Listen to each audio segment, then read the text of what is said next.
You cannot buy a Stihl chainsaw on Amazon. You cannot buy one at Home Depot. You cannot buy one at Lowe's or Walmart or any big box retailer in any country on earth. You cannot add one to a cart, click a button, and have it arrive on your doorstep in a brown cardboard box. The largest selling chainsaw brand in the world has looked at the largest retail channels in the world and said no, repeatedly, for decades. Every competitor has made the opposite choice. Husqvarna sells at Home Depot. Echo sells at Home Depot. Makita, DeWalt, Milwaukee, Ryobi, all of them are available on Amazon. All of them are available on the shelves where customers actually shop. The entire outdoor power equipment industry has concluded that if you are not in the big box store, you do not exist. Stihl not only exists, Stihl outsells all of them. This is a company that generates over 5 billion euros in annual revenue. It employs nearly 20,000 people across 8 countries. It has been the #1 selling chainsaw brand on the planet since 1971. And it does all of this by selling through a network of independent servicing dealers, more than 52,000 of them worldwide, and refusing to put a single product on a single marketplace where the modern consumer expects to find everything. The company is privately held. It has never been publicly traded. It has never been sold to private equity. It has been owned by the same family for 100 years. In an era where every industrial brand gets passed around like currency between holding companies, leveraged, stripped, and resold, Stihl has remained in the hands of the family that built it. This is the story of how a mechanical engineer from Zurich walked into the forests of Germany with a machine nobody believed could work, sold it to woodcutters who wanted nothing to do with it, and built an empire on a principle that the rest of the industry considers commercially suicidal. The saw must go to the tree. The tool must go to the dealer. The customer must go to neither Amazon nor anyone else. That principle is now 100 years old. It has never been abandoned. Andreas Stihl is born on November the 10th, 1896, in Zurich, Switzerland. His father runs a haulage business. The family moves to Germany when Andreas is young. He attends school in Singen and then Dusseldorf, and in 1915, at the age of 18, he enlists in the German army to fight in the First World War. He serves for 2 years before a wound sends him home. He studies mechanical engineering in Eisenach from 1917 to 1920, and when he graduates, he enters a world that has very little use for young engineers and even less money to pay them. He works as a consultant for steam engines and sawmills. He sees the timber industry from the inside, and what he sees is this. Every tree that comes down in every forest in Germany is felled by hand. 2 men on either end of a crosscut saw, dragging steel through wood for hours. The labor is brutal. The output is slow. The economics are medieval. In 1923, he co-founds an engineering firm in Stuttgart, Stihl and Hohl, working on pre-combustion systems for engines. The partnership dissolves 3 years later. In 1926, at the age of 29, Andreas Stihl opens his own engineering office at 43 Rotebühlstrasse in Stuttgart and begins building the machine that will define his life, a portable chainsaw. His first prototype is an electric cross-cutting chainsaw. It weighs roughly 48 kilograms. It requires 2 operators, one on each handle. It is enormous, impractical, and revolutionary. Nobody wants it. He sells 50 units in 1927 and 100 in 1928, mostly by loading the saw into his car and driving into the forests himself. He demonstrates the machine to woodcutters personally. He hauls it into the trees, sets it against a trunk, and fires it up. The loggers watch. Some of them are skeptical, some of them are hostile. A machine that can fell trees faster than a 2-man crew is not a gift to a man whose livelihood depends on felling trees by hand. Some of the early salesmen are physically threatened. Others are simply ignored. But Andreas Stihl keeps going back. He keeps demonstrating. He keeps improving the saw. In 1929, he builds his first gasoline-powered model, the Type A, a 2-man saw with a 6-horsepower engine weighing roughly 46 kilograms. By 1930, he is exporting to Switzerland, Belgium, and France. By 1931, he becomes the first European chainsaw manufacturer to export to both the United States and the Soviet Union. By 1932, he patents his own saw chain. By 1934, he introduces automatic chain lubrication and a centrifugal clutch. The workshop grows, the product improves, and a principle crystallizes that will govern the next century. The saw must go to the tree, not the tree to the saw. And the saw must only be sold by someone who can teach the buyer how to use it, service it when it breaks, and fit get the correct chain for the work at hand. From the very beginning, Stihl insists on selling through specialist dealers, not general retailers. One of his early salesmen puts it plainly: it will not do to sell saws to people without teaching, assisting, and offering good service to users later. That sentence, spoken in the late 1920s, is the seed of a $6 billion distribution philosophy. The history is not clean. In 1933, Andreas Stihl joins the National Socialist German Workers' Party. His membership number is 3224461.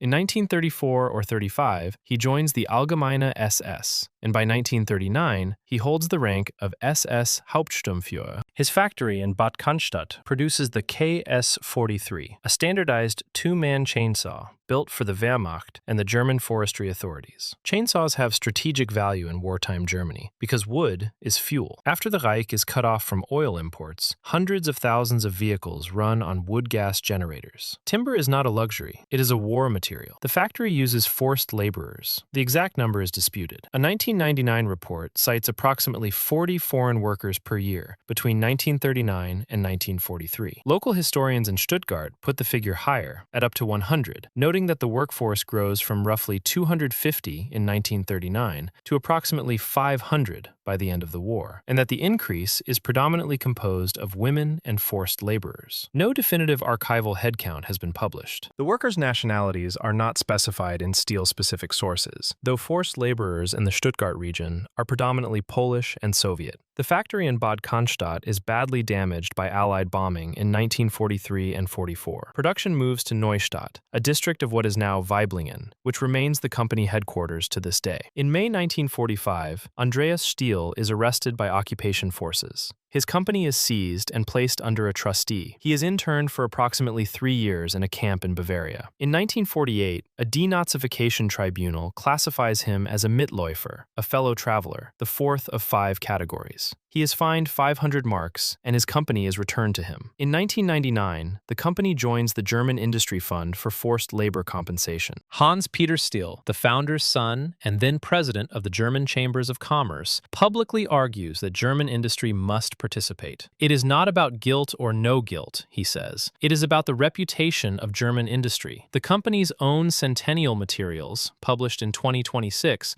make no mention of forced labor, the SS membership, or the denazification proceedings. Critical reckoning has been driven by local historians and investigative journalists, not by the company itself. The history is documented. It is part of the record. The war ends, the factory is rubble, the founder is in an internment camp. When Andreas Stihl returns to Weiblingen in 1948, he begins rebuilding. The timber industry in post-war Germany is desperate for mechanization. Forests must be cleared for reconstruction. Labor is scarce. The chainsaw is no longer a curiosity, it is a necessity. Through the 1950s, the company pursues the breakthrough that will define the modern chainsaw. The problem is weight. Every chainsaw on the market requires 2 operators. Every saw is heavy, awkward, and limited in where it can cut. The loggers know this. The engineers know this. The question is whether anyone can build a saw light enough and powerful enough for one man to use alone. In 1950, Stihl introduces the BL, often cited as the first one-man gasoline chainsaw. In 1954, the BLK follows, lighter and more portable. But the real breakthrough arrives in 1959. The Stihl Contra. The Contra is the first gearless one-man chainsaw. It weighs 12 kilograms. It produces 6 horsepower from a high-revving engine turning at 7,000 revolutions per minute. It uses a chipper-tooth chain and a diaphragm carburetor that operates in any orientation, meaning the operator can cut vertically, horizontally, or at any angle without the engine starving for fuel. Before the Contra, a logging crew is 2 men and a heavy machine. After the Contra, it is 1 man and a saw he can carry into the forest alone. The productivity increase is up to 200%. The Contra does not just sell well, it transforms the economics of forestry across Europe, North America, and Scandinavia. A logger who can fell twice as many trees in a day does not just work faster, he earns more. He bids more competitively. He opens timber that was previously inaccessible because no crew would haul a 2-man saw up the slope to reach it. The Contra turns forestry from a team trade into an individual one. The man and the saw, nothing else required. Production at Weiblingen leaps from 104 saws per day to 500 per day by 1964. The workforce grows from 640 in 1959 to over 1,500 by 1969. And in 1971, just 12 years after the Contra, Stihl becomes the best-selling chainsaw brand in the world. It has not surrendered that title since. Every other outdoor power equipment manufacturer on Earth has concluded that the future of distribution is mass retail and e-commerce. Husqvarna sells through Home Depot. Echo sells through Home Depot. Milwaukee, DeWalt, Makita, and Ryobi are all available on Amazon. The logic is straightforward. The customer shops at Home Depot. The customer shops on Amazon. If you are not where the customer shops, the customer buys someone else's product. This is not a theory. This is the operating assumption of every consumer goods company in the 21st century. Stihl rejects it entirely. Stihl sells through independent servicing dealers only. In the United States and Canada, that network includes more than 11,000 retailers. Worldwide, it exceeds 52,000. These are not general hardware stores with a Stihl display rack in the corner. These are dealers who have been trained by Stihl, who stock genuine parts, who employ service technicians who can rebuild a carburetor, fit the correct chain to the correct bar, and diagnose a problem by listening to the engine. The philosophy is this: a chainsaw is not a consumer product. It is a professional tool and, in many cases, a dangerous machine. The buyer who walks in and asks for a chainsaw does not always know what he needs. He may not know the difference between a 30-centimeter bar and a 50-centimeter bar. He may not know the difference between a chisel chain and a semi-chisel chain. He may not know the difference between a homeowner saw and a professional saw. The dealer does. The dealer asks the right questions, matches the right product, demonstrates the starting procedure, explains the maintenance schedule, and registers the warranty on the spot. This sounds expensive. It is. It is vastly more expensive than shipping pallets of product to a Home Depot distribution center and letting the customer grab a box off the shelf. It requires training programs, field representatives, dealer support staff, and a supply chain designed to serve 52,000 individual locations instead of a dozen warehouse addresses. Stihl runs an entire online training academy for its dealers called iCademy. It sends regional representatives to visit dealerships, audit their service capabilities, and ensure the brand experience is consistent.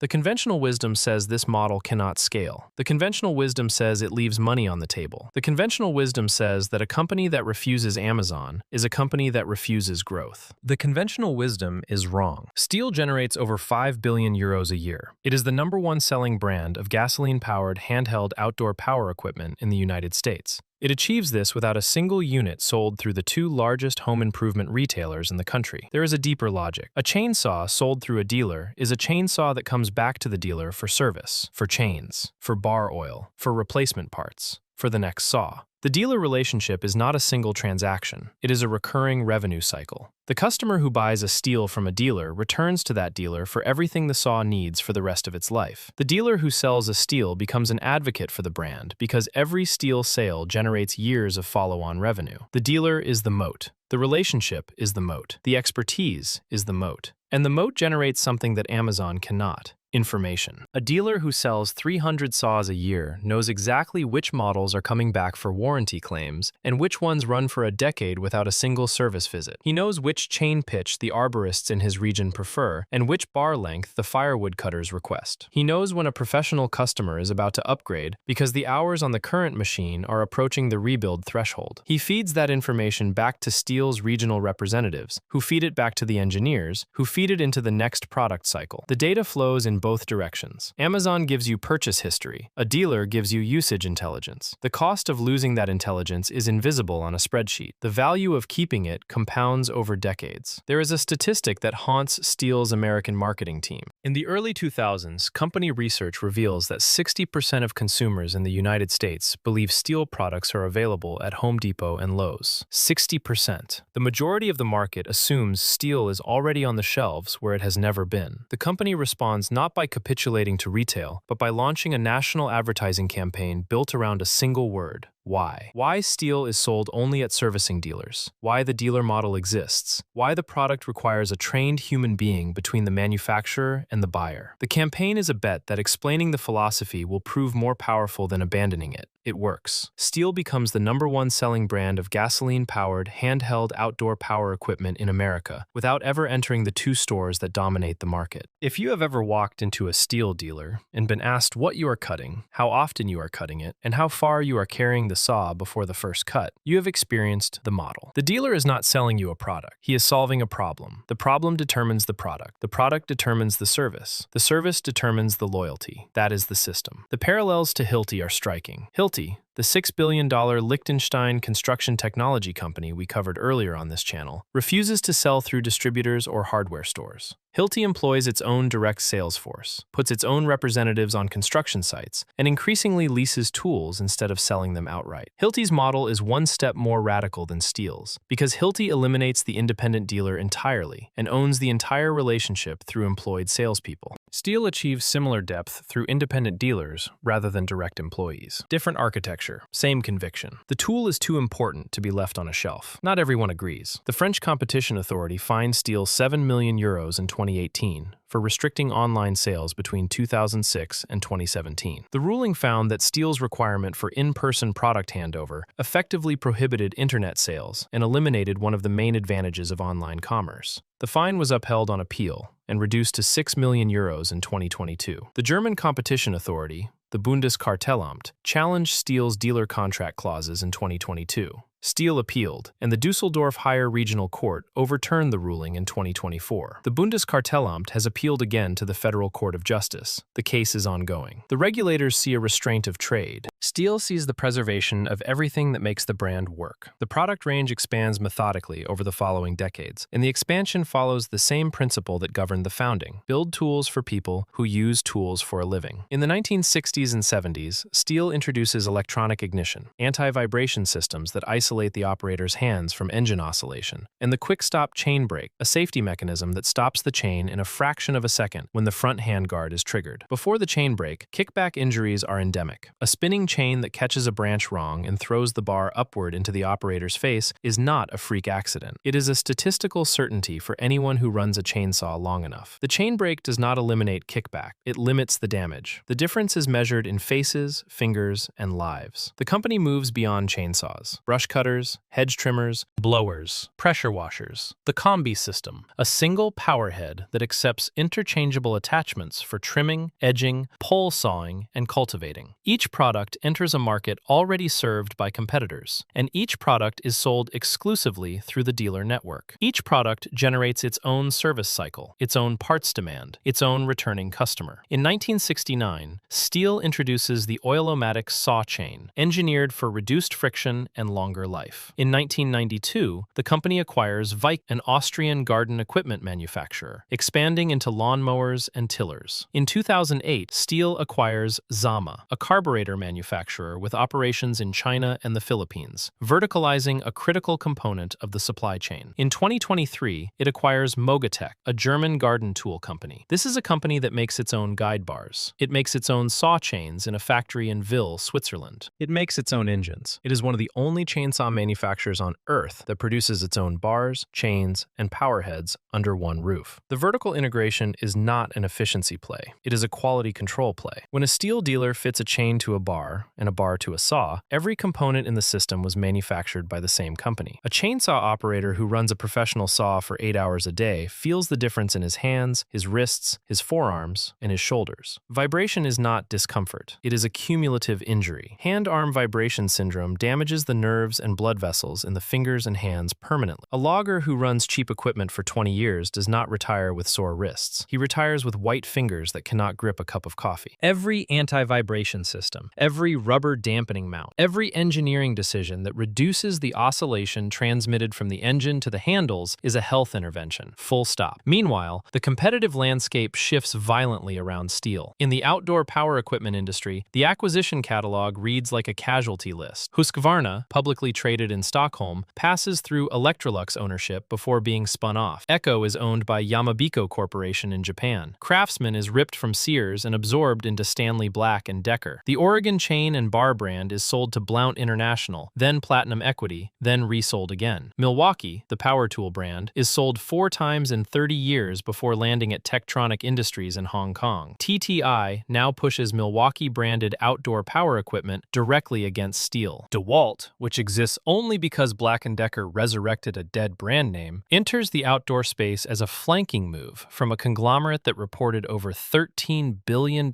in tools and outdoor revenue. Every one of these competitors has changed ownership at least once. Several have changed ownership 3 or 4 times. Brand names are separated from the factories that gave them meaning. Product lines are rationalized. Quality benchmarks shift to meet margin targets set by financial buyers who have never held a chainsaw in their lives. Stihl has never been sold, not once. Not to anyone. The contrast with Husqvarna is the defining rivalry of the industry. Husqvarna is founded in 1689 as a musket forge in Sweden. It is one of the oldest continuously operating companies on Earth. Over 335 years, it pivots through rifles, sewing machines, bicycles, motorcycles, and eventually chainsaws, producing its first model, the 90, in 1959. The same year, Stihl launches the Contra. Today, Husqvarna is publicly traded on the Stockholm Exchange, reports annual revenue of approximately 48 billion Swedish kroner, and employs roughly 12,300 people across 40 countries. Husqvarna sells at Home Depot. Husqvarna sells on Amazon. Husqvarna leads the global robotic mower market with its Automower line. Husqvarna has chosen the opposite distribution strategy from Stihl in almost every respect. The rivalry is not just commercial, it is philosophical. Husqvarna believes the product should be everywhere the customer is. Stihl believes the customer should come to where the expertise is. Husqvarna accepts the cost of commoditization in exchange for maximum reach. Stihl accepts the cost of restricted access in exchange for maximum brand control. Both are multi-billion-dollar companies. Both sell chainsaws to professionals who stake their livelihoods on the quality of the machine. The fact that both models work is the most interesting thing about the rivalry. The market is large enough to sustain 2 fundamentally opposed theories of distribution, but Stihl outsells Husqvarna in most global chainsaw markets. The private company with the restricted channel beats the public company with the open channel. That fact alone is worth the entire argument. The ownership structure is the architecture of that independence. In 1960, Andreas Stihl converts the company to a limited partnership and makes his 4 children equal partners. Hans Peter Stihl, born 1932, Eva Meyer Stihl, born 1935, Rüdiger Stihl, and Gerhild Schetter. When Andreas dies in 1973, Hans Peter and Eva emerge as the dominant figures. Hans Peter is the public face, a business statesman who serves as president of the German Association of Chambers of Commerce and Industry.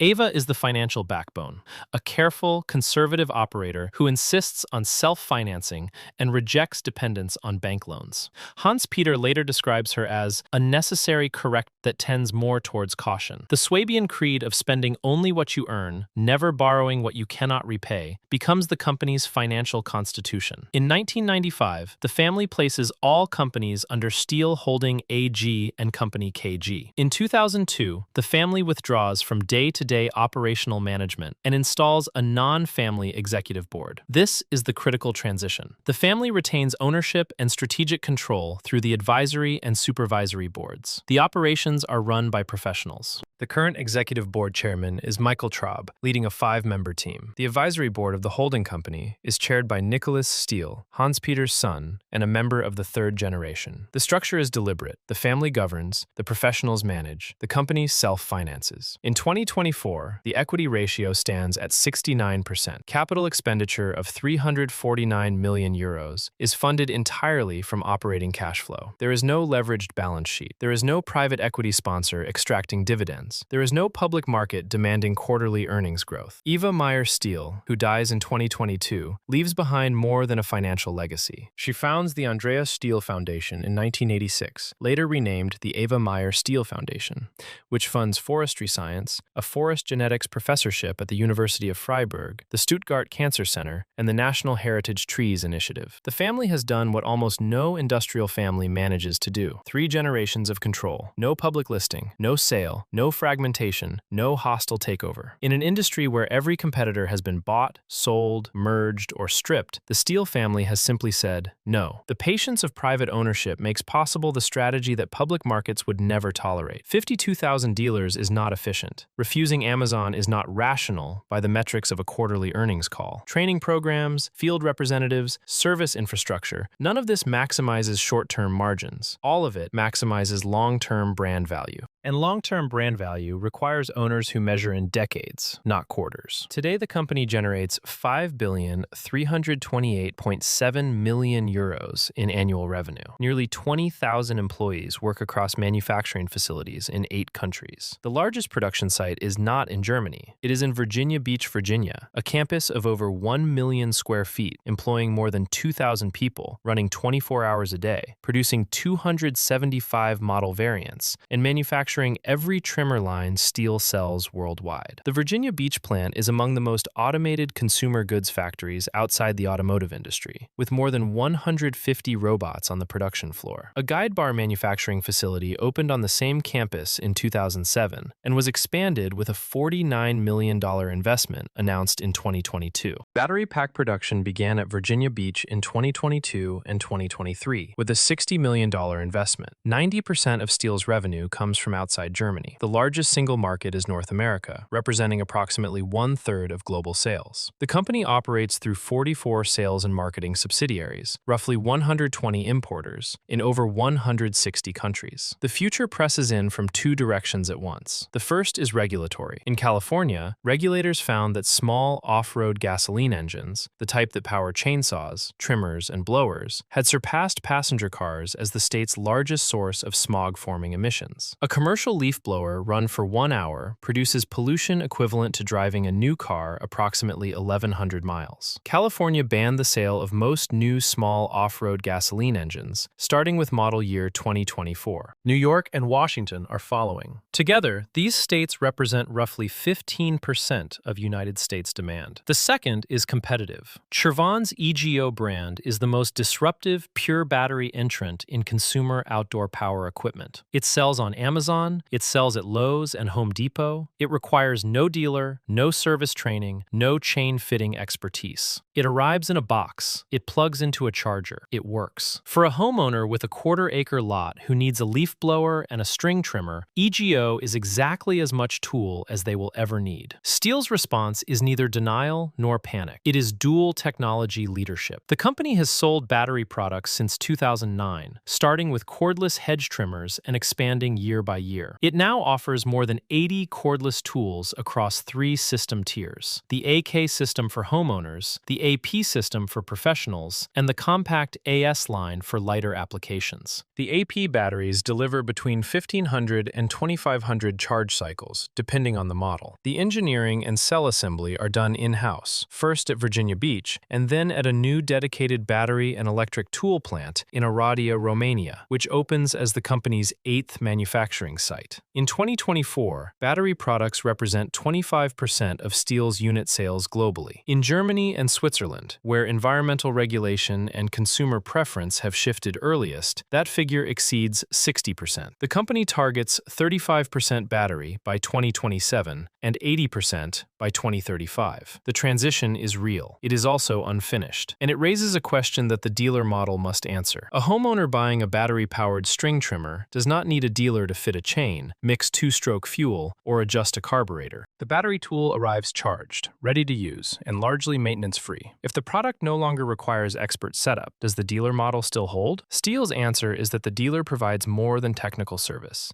The dealer provides trust. The dealer provides accountability. The dealer is a person in a building down the road who will stand behind the product when something goes wrong. Amazon provides a returns label. A dealer provides a relationship. Whether that argument remains persuasive as battery displaces gasoline is the central strategic question of Stihl's second century. But Stihl has not abandoned gasoline. The MS500i, introduced in 2018 and 2019, is the world's first mass-produced chainsaw with electronic fuel injection. It is lighter, more responsive, and more fuel efficient than any carbureted saw in its class. Stihl has also developed Motomix 100, a synthetic, biogenic fuel designed to reduce the emissions profile of its gasoline product. The company's stated position is blunt. Gasoline remains integral for the most demanding professional applications. A logger felling hardwood at altitude in January does not have a charging station on the mountainside. Battery serves the future. Gasoline serves the present. Both must be engineered to the same standard. The dealer model is adapting. Since 2017, Stihl has allowed buy online and pick up in store. Since July July 2023, qualifying dealers can ship select battery tools, cordless electric tools, accessories, and apparel directly to the customer's home. Gasoline-powered tools, robotic mowers, and spare parts generally remain excluded from home shipping. The company is also expanding its own branded online shops internationally. The walls are not coming down, but they are developing doors. The MS500i Centennial Edition, a limited production professional chainsaw, is announced for 2026. The Timbersports World Championships come to Stuttgart in October 2026, 100 years after Andreas Stihl built his first electric saw in a workshop on Rotabühlstrasse. The workshop on Rotabühlstrasse